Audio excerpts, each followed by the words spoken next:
Rousey அம்மா குட்டி போட்டு முடிச்சிட்டாங்க. ரோசியோட அம்மா பாம்பு கடித்து இறந்துட்டாங்க. ரோசி பிறந்து 3ஆவது நாளே அவங்க அம்மா இறந்துட்டாங்க. நான் தான் எடுத்துகிட்டு வந்து வளர்த்தினேன். அவங்க அம்மா பேரே வச்சுட்டேன். இன்றைக்கி ரோசி வந்து 5 குட்டிங்களுக்கு அம்மா ஆகிட்டாங்க. ஃபஸ்ட் டைமு ரொம்ப கஷ்டப்பட்டு காலையில் உயிருக்கு போராடி குழந்தைங்களை வந்து பெற்றெடுத்திருக்காங்க.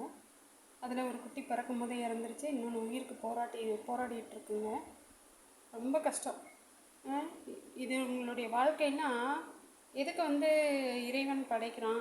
ஏன் இவ்வளோ கஷ்டத்தோடு வாழ வைக்கிறான்? பிறக்காமையே இருக்கலாம். நாமளும் ஒரு தப்பு பண்ணிடுறோம். மனுஷருங்களாவது யாராவது அதுங்களுக்கு கரெக்ட் டைமில் வந்து ஏபிசி பண்ணியிருந்தா இந்த மாதிரி நிலமை வந்திருக்காது. எவ்வளோ கொடுமை பாருங்கள். 3 குட்டி தான். அந்த 3மே வந்து ஃபீமேலு. என்ன பண்ணுறதுன்னு தெரியல. இங்கே பாருங்கள், அதனுடைய கஷ்டம் வலி. குட்டி வந்து உயிருக்கு போராடிட்டுருக்கு. வாயில் வேறு மூச்சு மட்டும்தான் கொஞ்சம் வந்துட்டுருக்குது. ரொம்ப சின்னதாக இருக்குங்க, வளரவே இல்லை. இவங்க